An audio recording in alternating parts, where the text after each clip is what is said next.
All momentum gained from last week's thrashing of New Orleans was promptly squandered this week as the Redskins lost 44-16 on the road at Carolina. The team started hot, but quickly slouched into Jay Gruden's patented third-quarter slump, limping to a lopsided finish and losing several key players along the way. You never like to see Trent Williams carted off the field, and Jordan Reed's prior injuries don't necessarily bode well for his immediate future. So, in February, will we look back on this week as the one where it all finally unraveled, where a winnable division began to slip from our grasp for good, or can we pull it together through an upcoming slate of tough divisional matchups? Stick with us on the Hawks Die.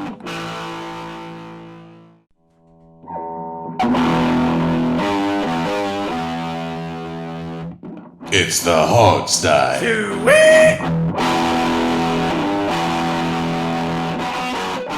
Okie dokie, ladies and gents. My name's Sean Conti, coming in with another game recap of a devastating loss. Who's going to help me through this one today? The usual crew, of course, Mr. Alex Zeese. I don't know if I can help, but I can get us all through this. Just by being here, man, you make it better.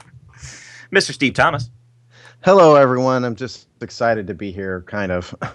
And Mr. Robbie Duncan, cursed by the technology bug today. It's fun day overall. Yeah, it's been a great day so far, hasn't it?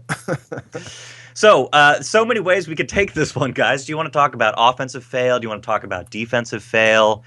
Kirk Cousins' loss of momentum from last week's perfect passer rating. Where should we start? Defensive fail. Defensive fail, and there certainly was a bad one. 44-16 was ugly, and those 2 points were basically gifted at the end, so it's more like a 44-14 game. 30-point loss. Not only that, but the one, 7 of those points was a kickoff return, so it was really a 7-point offensive performance. But defensively, that was, I think, the Panthers' top output of the season. It was Cam Newton's career game. Yeah, I mean, what did he have? 5 touchdowns? Yes. And so we made him look like a superstar. They just kind of grinded it out. 5 touchdown passes. They just grinded it out forever. They played really, really sound fundamental football. Cam looked like the MVP candidate that he is. We had no answer to their offensive line all day. That was my thought. And that's a great place to start, because it really seemed like the Panthers had their way with us from start to finish. They had utter control of this game. And it's kind of hard to pinpoint an exact reason why that might be. It seemed like things were staying even towards the start, and then they just pulled away and became a juggernaut, so much so at the end they're hanging out and running time off the clock up 30-some points, further exerting their will over us. I mean, how can a team get to that point? How is it so bad? Well, let's be honest. I mean, really? Our defensive line has not done very well all year long, particularly in regards to run defense. And, they haven't put a ton of pressure on the quarterback. They're not the worst ever in sacks, but they haven't been great in sacks. And the run defense has just been god-awful atrocious, all year long. And, this team, we told you guys, this team was, a serious, dedicated running team, and they just flat out beat our guys man on man and opened up holes. Didn't surprise me a whole lot, honestly. Well, for me, it just was, everything was bad overall. You can't really blame it on one particular thing in my book. I mean, yes, the officiating was bad. We had the Culver call, still is a terrible call, but you can't blame one play for how you played the whole game. Mm-hmm. If a bad play happens, you got to just bounce back and say, all right, they screwed us over. We got to do something. Let's make something happen. Play the next play. You can't let one bad call completely sap out any energy and effort that you were going to play with, if that's the case. And now you're talking, of course, about the interception that was not destined to be, that looked totally clean. I want to say, if you look really closely in the background of that picture, you can see thousands of Carolina fans taking out their tampons at the same time. Oh my God! You look really closely. I guess I need to be the devil's advocate here then, because it's one of those plays where the call was correct. It's just a terrible rule. So ticky-tack. I don't understand what Chris Culver could have done to defend the play, given the positioning of the wide receiver. But by the letter of the rule, it's sort of like a all fault lies and all risk lies with the defender. rule, and they really probably called it correctly. I just think it's a horrible rule. Exactly. Horrible. Yeah. Exactly. Yeah, the thing is, What else could he have done? I mean, it was a great football play, I thought. yeah, 10 years ago that would have been a weekend highlight kind of play. Now it's illegal. Well, And I mean, we the probably guy had is- one other play called or penalty called on us, the Kirk Cousins sack fumble that didn't get reviewed in the second half.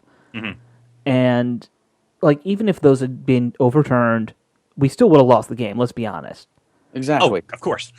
But the thing is, Olsen's a big dude. He's like 6'5", almost 6'6", and Culliver is not even close. Right. And the fact that, if he didn't bend over and, lower his shoulder to take on the hit, it wouldn't have been illegal. Right. I mean, he put himself in that position for that. It's And- not like it was a defenseless, unnecessary hit. Not to mention when Olsen went for the ball, he was in the air, and Yeah. But so when Culver's going for the tackle, Olsen is at that point 6'12" or 7 feet tall, I guess. Yeah. Well, I don't know what Culliver could have done. He Yeah, would have had to nothing. been crawling on the ground practically to have that be a legal Yeah. hit. I think there's got to be some sense of reason with that penalty. If the offensive player, in the judgment of the referee, puts himself in a position to get hit in the head and the neck, it really ought to not be a penalty on the defensive player. Yeah. That's my thought. Yeah. And the announcers were saying something similar too. I think they were making the point that call doesn't necessarily need. I hear what you're saying, that in terms of the letter of the law, it works. You can call that. It's Right. fair, but it doesn't have to be called. There were a couple. I mean, we'll get back to the Panthers offense in a second, but there were a lot of weird penalties in this game. If you recall that weird penalty, what was it? Piling on top of a player that was already down when the Carolina defenseman came up and just tapped whoever it was that had been tackled. That was a weird call. Yeah. This was a heavily penalized game. There were a lot of penalties in this game. Well, I'm trying to look up the name of that ref, the head Yeah. ref of that game, because I feel like anytime we see him, We see it's him a a lot. flag fest. Anytime he's the referee in a game, you're going to get, and we probably had 15 plus penalties in this game. Yeah, the Carolina and Washington both have been really good at penalties this year too. After the Redskins have been good since about the week 2. They've been really good with penalties. It's not like this has been an undisciplined team in that regard. I gave up counting at 8. I got frustrated by the end of this game and stopped taking notes. But I gave up at 8. So there were 12 by the Carolina end of had the to have first had about half. that many penalties too. So yeah, total. And it's, Yeah. by the way, I had written it down somewhere. It was Bogger, I believe is the guy's name. Jerome Bogger is the head ref That doesn't of that sound group. right. I think it's. Are you sure? They said his name at one point. No.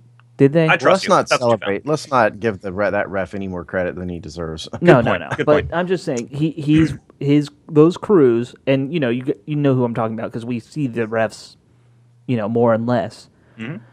His crews tend to be more flag heavy. I feel like that's all. Yeah, I mean, I feel like we see him a lot in Redskins games, and you're right. There's just it's always a frenzy. How many of our penalties though came on that one drive where Cam Newton continually caught us in neutral zone infractions? Well, there That were was 3. a disgrace. It's pathetic. That's football 101. Mm-hmm. You got the football right in front of you on the D line. There's no excuse for that. There's no excuse. You're Right. taught to look at the ball and not try to anticipate the snap. You react off the snap. I mean, it's completely infuriating to see 5 times where our D line just completely lost focus and lost how they actually play football. And it was a different player every time, I think, right?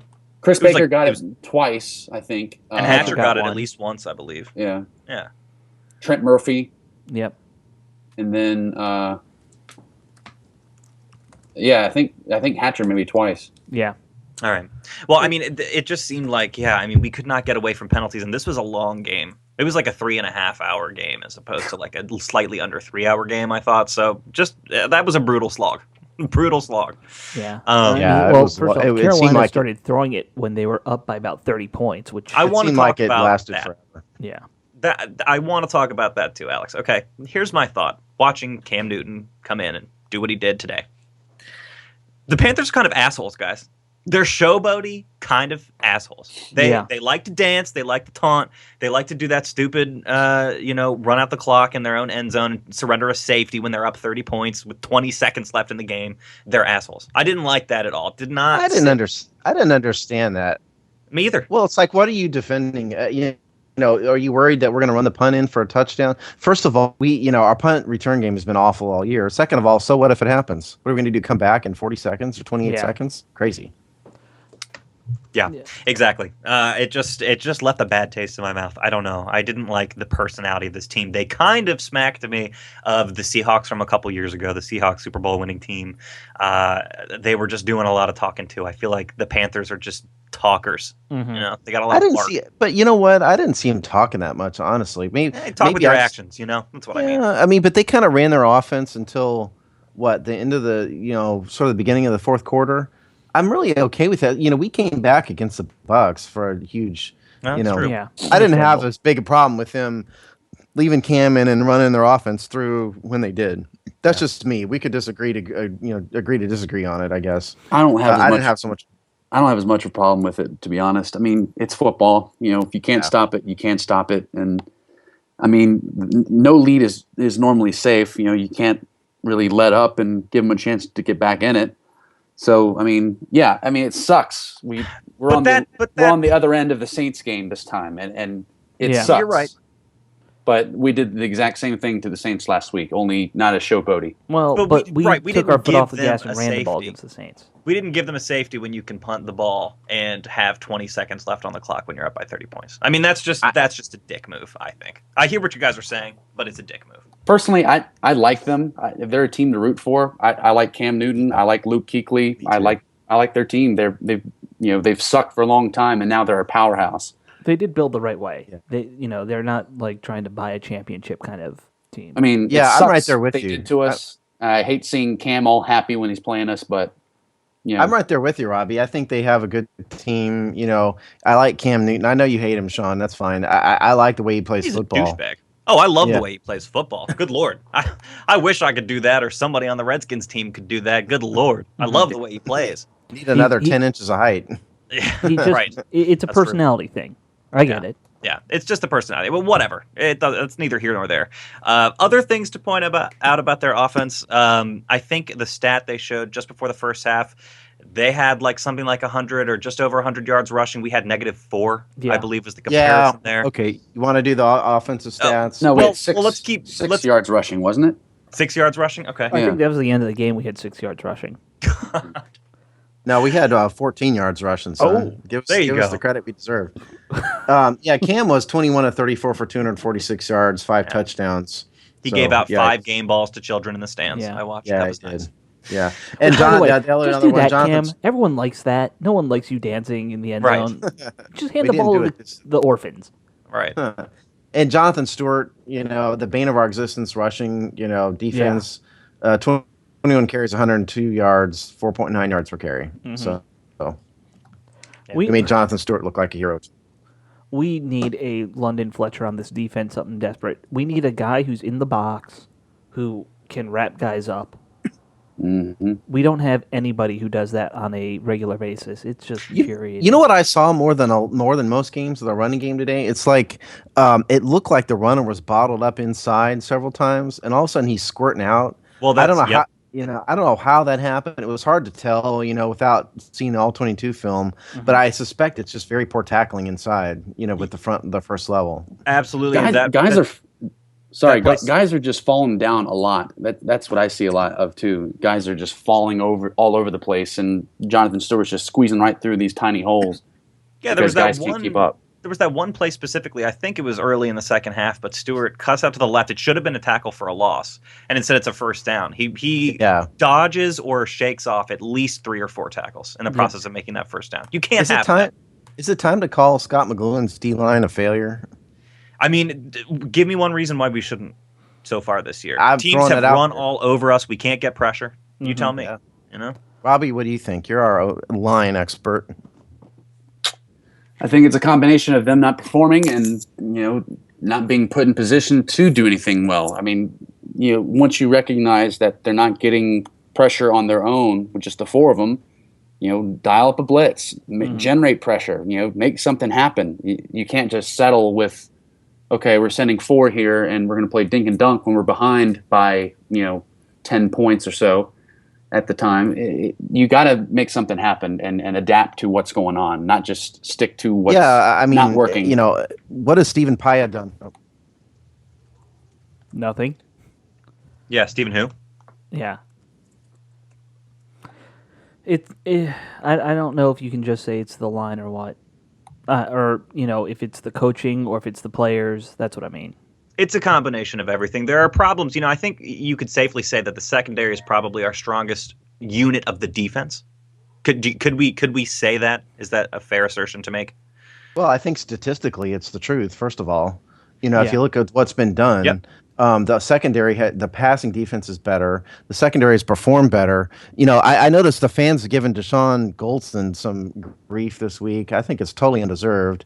He's drastically outplayed his contract. Yeah. Number one, and number two is our leading tackler. He's been a pretty good leader on the field. We don't give up too many big plays. Right. Down the field like we did, last year and the year before, it was just like a parade of touchdowns that were 60 yards. It seemed like we don't really do that. This year, teams are just running it down our throat more than anything. Today, we made Cam look like a Hall of Famer, but usually it's the run game that we're getting destroyed. Yeah. Yeah. Go ahead. Sorry. Oh, well, I was going to say, you mentioned Goldston as a leader. There was a lot of talk by I guess it was Tony Siragusa who was mostly talking, that this team seems to really like leaders, and I think it's more evident on the defensive side of the ball this year. I don't know if we have anyone great on offense who's providing any leadership as far as players on the field, but Yeah. Trent. I also saw some players were criticizing that criticism on Twitter, but I don't know. So meta. Yeah, very meta. I mean, I think everybody has a good point. I mean, first of all, I think certainly I agree. You see more guys you could sort of see them in a leadership position more on the defense and the offense. Nobody really stands out as much. Mm-hmm. And I also agree that secondary, I mean, obviously statistically, like you pointed out, Steve, it's the better unit. There's a lot more pressure on them because you have that trouble up front. Right. And I was just going to say before we got away from the Skins defense too much, or the secondary there, they're not without their miscommunications mistake. You saw that one play today where I think it was Olsen who was just wide open at one point. He had like a 15-yard circle around him at one point, and it looked like Jaron Johnson, or I think was who blew the assignment. Well, they were in a 3-deep cover, and the linebackers kind of just let him run free. It looked like. I'm so tired of cover 3. Can I just say that? I'm sick and tired of it. I don't think it's working very well. It seems to me if you play a cover 3, we ought to be getting more pressure on the passer. Because there's one more guy in the box, and somehow that doesn't happen. I don't understand that. Number one, and number two, it's not really working for us. I mean, we've prevented the deep ball and the long pass, but it is at the expense of a never-ending series of 10-yard gains. Yeah, I have no problem with the cover 3 being part of your scheme, but it's just got to be a part of it. You have to play some man-to-man from time to time. You have to play cover 2, cover 1. Yeah, you can't just say we're going to play this zone every down or anything like that. And I'm sure we don't.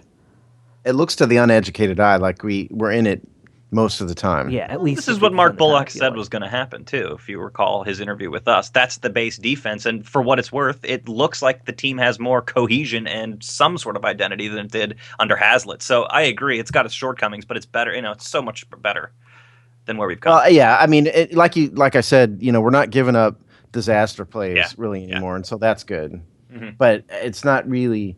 I don't know. It's just frustrating today, I guess, folks. Yeah, I mean, a loss like this. It's so hard to even look at it, wrap your head around it. There's so many ways that this team failed today. Sorry, I don't mean to get sidetracked. Can you guys hear the ice cream truck that's rolling by my house right now? No. No. Okay. No, but my mouth is watering that you're talking about. Yeah. Who wants ice cream on that? I don't have ice cream. Thanks a lot. Sorry. Well, now I do. Now that you brought it up, thanks. Folks at home, Alex just tore away from his computer with money in his hand. I heard the door slam and then his feet down the sidewalk. All right. Anyway, but Alex is gone. I don't know. It was like a death by 1,000 cuts or something today. More than anything. Yeah. Well, let's look at things on the offensive side of the ball. We haven't talked too much about Redskins offense for obvious reasons. There wasn't much to talk about today. But like I said, actually, we did speak briefly. I don't think Kirk Cousins had a horrible game. He had that ugly interception on that overthrown ball to Deshaun Jackson.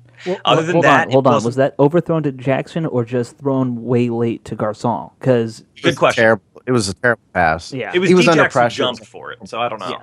But Yeah. Garcon's was everybody guys around him. caught it. Yeah. Other than that, though, I mean, he didn't have any cataclysmic, terrible plays. He had some low velocity passes. He also had some good ones. Well, this is like what I've been saying.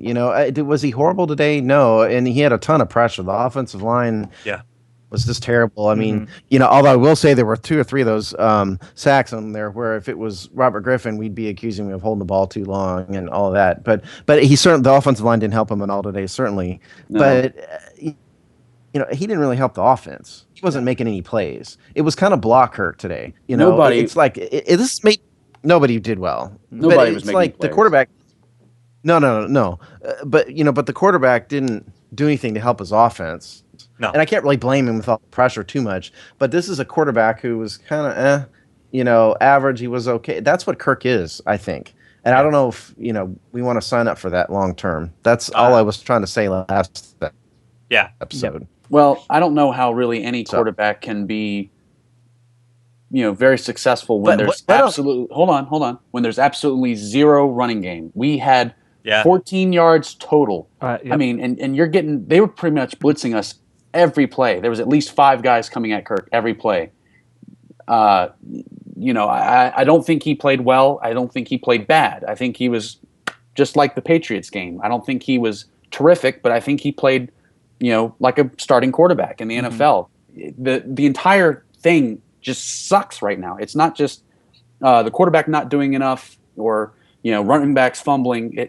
That is terrible. Matt Jones, you're not going to get any starting chances because you fumble too much. Your percentage of fumbling is way through too the high. roof right now. You lead their league in fumbles. And then you have your offensive line that has an outstanding week last week, the best they've ever played, and then they follow up with the worst game they've ever played. Yeah. And then you got your receivers that are fumbling the ball too when they try to get extra yards or drop the pass. It's just overall everything is just not good. And Steve, do you have the sack stats? Yeah. The sack stats? I mean, how many sacks he got? Yeah. Give me 1 second here. There is 1, 2.5, 3, 4, 5. I count 5. 5 sacks. Yeah, here's our running. Go ahead. That's more sacks in this game than half of the rest of our season.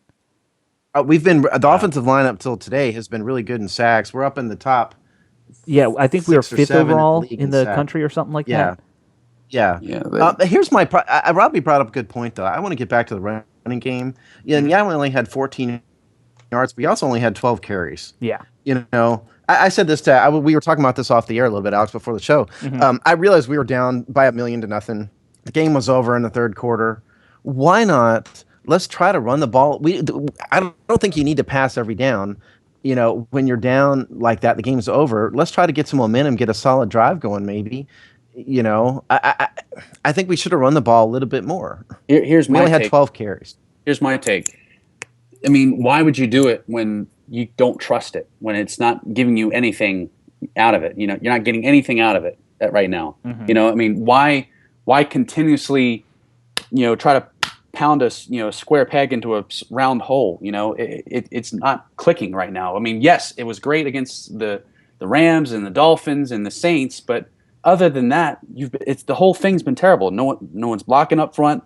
Running backs aren't finding the holes. They're either not finding the holes or fumbling, and we're getting tackled for a loss. I mean, you have to give the coach something to go off of. I mean, I understand he doesn't call it enough, but at the same time, they aren't giving him any confidence in it to want to call it again. I mean, look at it this way: our best running back, probably still Alfred Morris. He's got a rib injury. We don't know how long he's going to be out. He wasn't back after the injury came up early in the first quarter. Right. So you go to your next guy, Matt Jones. You think, okay, he's a good physical runner, all that, but he drops a big fumble, which pretty much is where the game went out of reach for us after that fumble. I mean, not that we necessarily could have won it, right? But that more or less sealed the deal. Yeah. Then what? Yeah. You're going to go to the midget scat back for the whole game? You can't realistically have Chris also got Thompson in hurt. there People- for 100% of the plays. And maybe you're right, Robbie. I mean, maybe I'm complaining too much. I don't know, but No, you're I right. don't know. You have an opinion, though. I mean, the thing that's crazy to me, I saw people on Twitter actually asking for Chris Thompson to get his shot, like as the starter, as the main running back. I mean, that's crazy. I can That's understand ridiculous. getting him Where's more. Daryl? What about Daryl Young? You know, I can see him getting more opportunities, giving him more chances to touch the ball, but he is nowhere close to being a feature back. Right. The guy is way too small. He can't run between the tackles every play. Fans are just unbelievable sometimes. And as Daryl for your Young is Daryl sitting on Young the question, bench. Yeah. he's in there blocking more, which I like. It's noticeable that he's in there more blocking. And I don't know what the snap count's going to be for him this year or this week, but I think it's up this game and last game as opposed to the rest of the season. But still, I think he Panthers had- know I how to think use he had- their fullback. Yeah. Yeah. You know, Give him some carries. Look, Alfred Morris is out. Matt Jones is in the doghouse. I mean, obviously, Robbie, you're right. Clearly, the fans are nuts if they think Chris Thompson's a feature back, because that's ridiculous. People, it's dumb. Okay, he's not a feature back. He's kind of Brian Mitchell. He's a little great bit. on 2 or 3 carries a game. Yeah. And But- hope one blows up. Let's give Daryl Young 3 or 4 carries a game. I have no he's an problem with that in NFL this running back. He's a situation. big guy. There's no reason to not give him a couple carries Well- when you have a game like this. The only reason I think. could say you wouldn't do it in this game is because we weren't in situations where it makes sense to go to the fullback. If you want to go to a fullback and be effective, you need to be in 3rd and 4 yard type situations. Give it or to him less. on first down. Just see what happened. It was kind of like we had it almost had a free pass to try whatever we wanted toward the end of this game. We weren't going to win the game. Well, that's a good point. Maybe I'm crazy, but give Daryl Young some carries. It's going to make a difference. I don't. Yeah. I have nothing against it. Don't get me wrong, but I would rather see it be done effectively. Yeah. Which isn't going to be this game. Yeah, it's a fair point. Yeah. Look, besides the running game, there were a lot of other serious deficiencies in this game and serious issues. I thought on offense. Yeah. I wanted to say a complete loss of momentum again going into the second half. This is the other thing. Lack of running game. This is another common thread this year. And loss of momentum in the second half, particularly that third quarter, is another serious. I mean, where is this coming from? Why did it come back? It reared its ugly head again today. The first game out in the first play in the second half was a strip sack of Kirk Cousins. I mean, how does this happen so much with this team? That's just and another the bubble thing kind of bubble kind of burst with that play too. It all kind of went to heck. When that strip sack came. Yep. Right. It was over instantaneously. You just kind of felt the bubble burst. And Well, those are just such deflating plays every time it happens. Just all energy's gone right after that. Right. And the guy came completely untouched. It was a corner, right? Or is he a safety? I don't know the Panthers roster well enough to know for sure. I don't remember. Yeah, I thought it was Ryan Dallaire at Was the it? end. Okay. No, wasn't it that guy, the Benaquere guy, or Maybe. forget this dude's But name? Ryan look it up. Dallaire, by the way, we had him on our practice squad, folks. I don't know if you remember that. He was Yeah. on our practice squad, and he got picked up Is he by really? but the Panthers picked him up like a week later, and he had 2 sacks on us. And by the Giving Trenton Williams a hard time, by the way. Mm-hmm. He's a Division I AA player. Played against him in the CAA at Towson when I was at ODU. So that's the kind of day the Panthers were having against us. Is that they're putting a Towson guy and we're getting our ass kicked? Yeah, basically. Jesus. Ben Aquari had a sack, and your boy Ryan Dallaire had a half a sack. So I don't know who I thought got it was on the that. player. This is ESPN stats. Maybe they're right, maybe they're wrong. That's the way they scored it. I don't know. I totally lost my train of thought. Yeah. Well, stats wise, by the way, real fast, they're for the most part ugly. Kirk Cousins was 22 of 30 for 207 yards, 1 touchdown, 1 interception. He had the 2 fumbles. His quarterback rating was 89.2. Chris Thompson was 4 of 10 yards. He was our leading rusher. That's what's sad. Deshaun Jackson, 5 receptions, 87 yards. Yay. Jordan Reed, 6 receptions, 46 yards, and it goes south from there. I can't bear to read any more of it. Doesn't So matter. those Don't are need- offenses. You get your ass kicked. It doesn't matter what your stats are.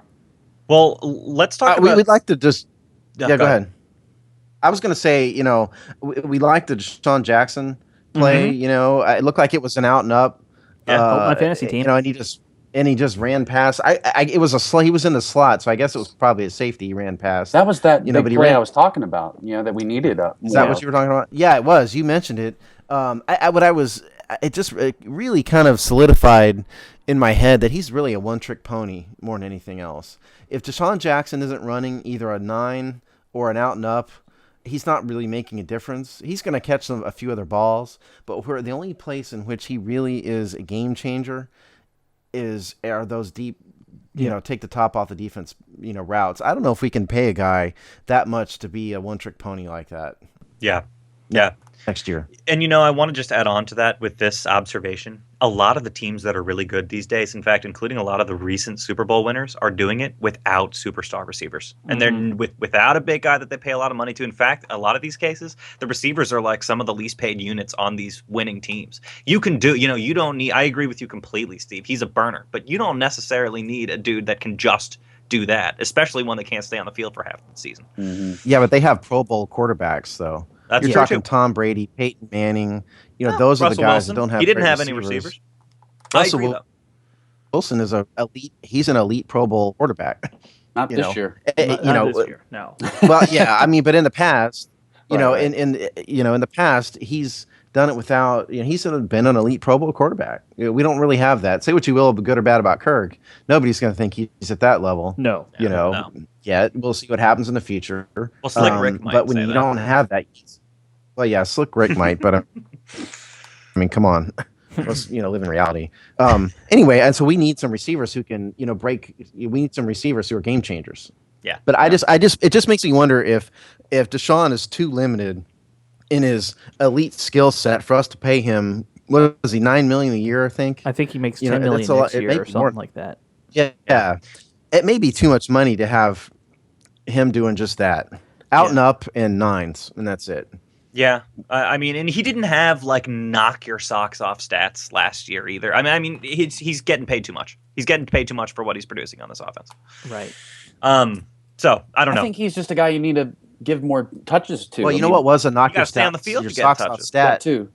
Yeah. But I mean, like the way the Rams used Tavon Austin, or how Percy Harvin was used in the past, jet sweeps, the quick screens, stuff like that. You just got to be creative with him, and he's not the kind that'll run a slant across the middle and take a hit from a linebacker or something. Right. But Well, my big thing he's is not. it doesn't matter if we keep him or not. By the time this team has turned things around, he will not be a speedy burner, so he'll be off the team. Yeah, I would Yeah. agree with that. I mean, he did have one knock your sock off stats last year, by the way. His yards per catch was Yeah, it number was one like in the 20 NFL. plus, It was like right? 20. Yeah. That was a knock your socks off stat. My problem is exactly that's- what Robbie said. But that could You're be not going to that- see him running a slant. Right. Yeah, I don't. I'm just he's saying not his going to run a yards. square in. Yeah, I mean, I'm just saying his average Go ahead, yards per catch is not necessary. I mean, you catch two passes for 40 yards, and that's your whole output in the entire year, and you have that you're the leader. You're the leader in that stat category. His total yards were only like 600, 500, or something like that. I don't know. Last year, no. He broke 1,000 Honest- last year. Did he break 1,000 last year? Yeah. Yeah. He did. I thought it was like 6 or 7. I he thought it was did. like 600 or He something. was thinking up of at maybe. Garcon. We'd have to Yeah, look maybe. it up. I think it's even more impressive that he did what he did with a carousel of quarterbacks going on that year. Yeah, that's true too. Yeah.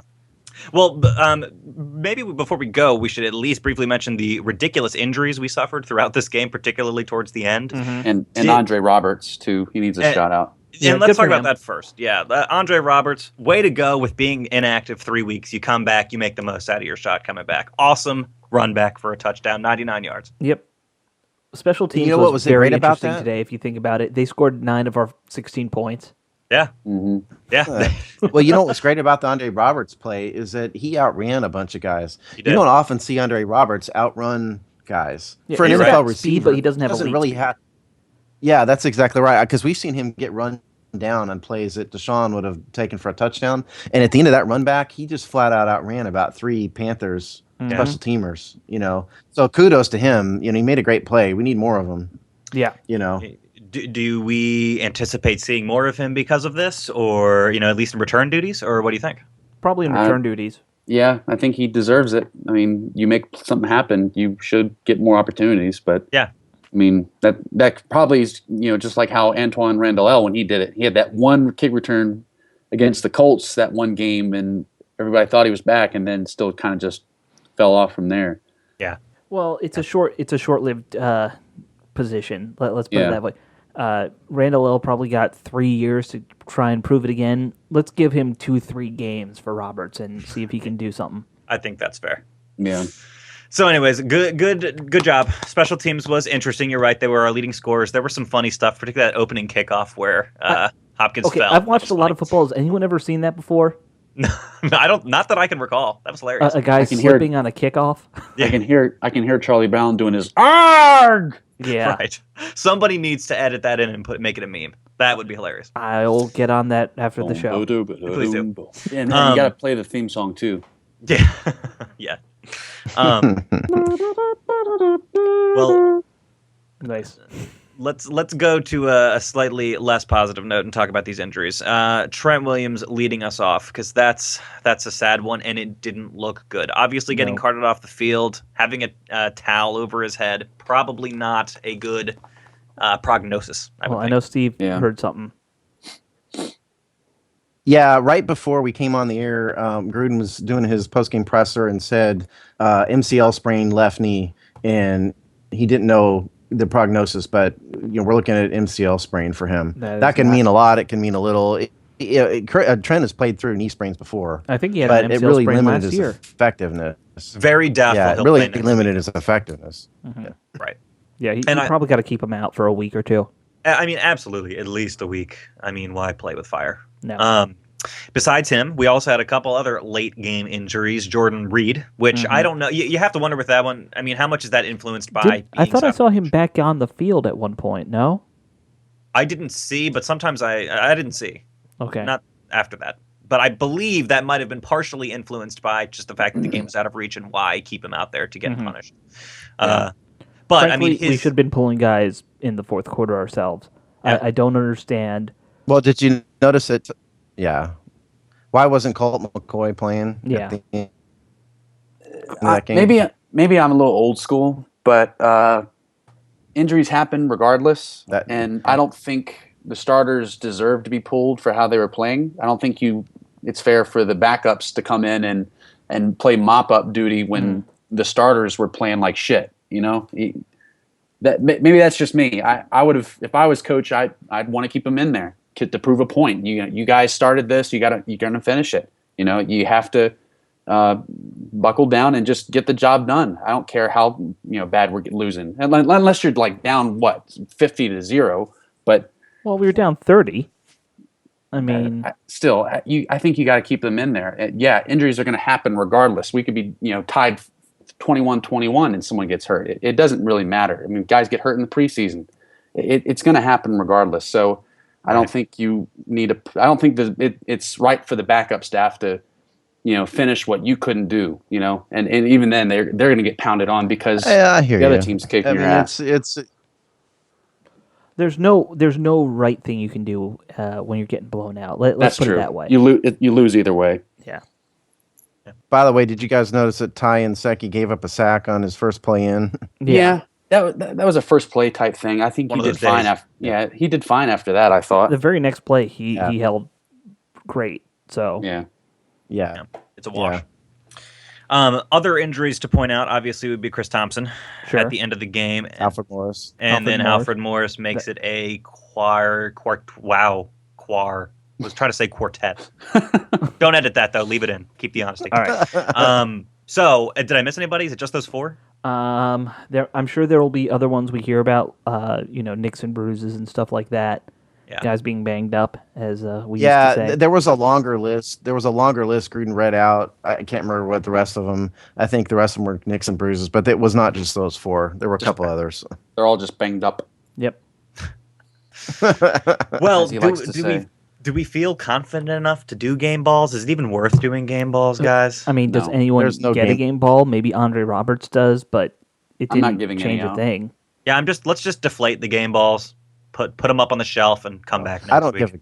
Leave them there for Tom. Yeah, you don't get Yep. game balls in a 41 to 16 blowout or 44 to 16 blowout. No game balls. Fair point. Before we close out, I got a couple interesting tweets here that came out while we're recording this. Mhm. Ooh, Players couple players have been kind of bitching about the refs. I mean, yeah, refs made some bad calls and all, but come on, it wasn't in the grand scheme of things affected the game at all. You guys played like shit. Right. Chris Baker, I know we get fined for some penalties, but these refs need to get some serious fines for the terrible calls. This is crazy. Hashtag flag football. And then I like the hashtag. yeah. And then after that, It's a Jason, pun. yeah. Jason Hatcher apparently calls out the refs in the post-game interview, openly asks if it's about the team name, why they're getting these terrible calls. Alex has surmised that before. I'm with you, man. Yeah, I mean, that that's not the too. first time that's been suggested. While on It's the other okay for Alex. Oh, go ahead. Sorry. Go While on ahead, Robbie. Sorry. Last one. While on the other side, Chris Culliver was asked about the penalty. He basically said, refs call what they call. It's my job to play the next play, and he didn't. Basically said it. He didn't let it affect him. Well, that's what he should say. Jason Hatcher, it's okay for Alex to wonder, if the team name, on a podcast, we're just a bunch of yahoos talking. Well, I equally wonder if it's because people just hate Washington, D.C., because, we're the seat of government. It's okay for you to think that. But Jason Hatcher, after performing poorly on the field, he's going to say, well, the refs because of the team name. It makes him sound ridiculous. Jason Hatcher, you sound ridiculous. How about this, Jason Hatcher? Play football at a higher level than you are. You won't have to worry about it. And I'm sorry, the players whining about the refs. Right. There you go. I know the quarterback's as big as you are, but wrap him up for God's sakes. Yeah, there were no gigantically blown. You could argue about the Culliver call, and there were a couple ticky-tack ones, but there were not any like the refs really, really blew it calls in this game. They were all ticky-tacky calls. The Jordan Reed one was pretty bad too. I mean, the Culliver and Jordan Reed holding call were the two worst ones. And like I said, I feel like the Kirk sack fumble, you could have probably said he was down because he still had the ball and both his knees were on the ground. But that should have been reviewed. And you're talking about the first one, right? Yeah. I'm not saying that it should have been overturned, but at the very least, you got to review that. You're inside the 2-minute warning. Everything all the rules that are there about reviewing a turnover should have triggered a review there, and didn't. Yeah, that was inside 2 minutes, wasn't it? Yeah, inside 2 minutes, it's a turnover. Yeah. Those are both automatic reviews, and it didn't seem like anything was done. Yeah. Yeah, but I just can't blame that. I hope the players aren't blaming the refs for the loss because they need to blame the loss on themselves because they did not play nearly well enough to be competitive. Yeah, well, that was the reason for the loss. It appears they're divided. I mean, Chris Culliver says the right things. Chris Baker's taking it to Twitter to complain about the refs. Jason Hatcher's going off in post-game interviews. Chris Culliver didn't play well most of this game, other than that one big play that got turned over. Right, I know. Did, though. Who did play well? Oh, I'm not saying anyone did. I'm just saying Culliver probably lost us a couple points this game, all in all. Yeah, maybe. He was like I don't know. I think he's probably been the biggest disappointment of all of our free agents. That's all. Yeah, well, part of it is he's just been hurt. He's been hurt. Yeah. He just is not. We haven't gotten the full healthy Chris Culliver for multiple weeks in a row this entire season. I also don't think I'm not ready to. But that's neither here nor there on the football field. Yeah, maybe not. But I'm not ready to give up on Culliver, I guess, yet, just because we haven't really seen him consistently healthy. Fair enough. Yeah. I don't know. I'm okay with the players complaining about the refs if they have a reason to. If you're going to complain and tell the media the refs blew it on this one specific call, it was a fumble, when it wasn't or something like that, I'm okay with that. But if you're going to sit there and talk about what a ridiculous statement, that's just so dumb. Jason Hatcher needs to shut it. Jason Hatcher gets the Mike Greenberg, Mike and Mike just shut up award from me. You can't steal. They used to do that awards, just shut up Steve. thing on it. I'm giving them credit, okay? But they used to do that just shut up award every week. Jason Hatcher needs to get that award. Yeah. Steve just stole somebody's copyrighted award idea. Yeah. I did not steal an award. I borrowed it and gave them credit. That is not theft. That is checking it out of the library. and I'm returned it to them. He cited his sources. Yeah. All right. Well, on a slightly more positive note, the Redskins will play again next week. There's always another game, this time against who I think is the bane of our existence, the New York Giants. So hopefully this one's not as ugly as I anticipate that it will be, but we will get with you on that for the game preview early this coming week. We also have an awesome interview coming up, but we won't spoil the surprise, but stick around. It's coming up soon. It's going to be awesome. A hint Trust for me, all you're you gonna folks love it. out there. Spoil the surprise means we have it 99% nailed down, but we're always a little worried. Well, we would spoil the surprise if we were 100% sure it was going to happen, but Right. we never are. That's why we tease you. Stephen Alex giving you a backstage look at the Hogsty. There you go. Trying to keep up appearances here, guys. Pay no attention to that man behind the curtain. Hey, listen, I listen to a lot of talk radio. People love backstage. That's true, but they don't want to see this one. Well, Yeah, here's our the backstage backstage. is terrible. Is when you're the Hogsty. The backstage is when you're the Hogsty and you're trying to score interviews. We're never 100% sure they're going to happen until the guy is on the air. Yeah, So exactly. that's our Even backstage. sometimes then it doesn't Well, work. we have been very fortunate.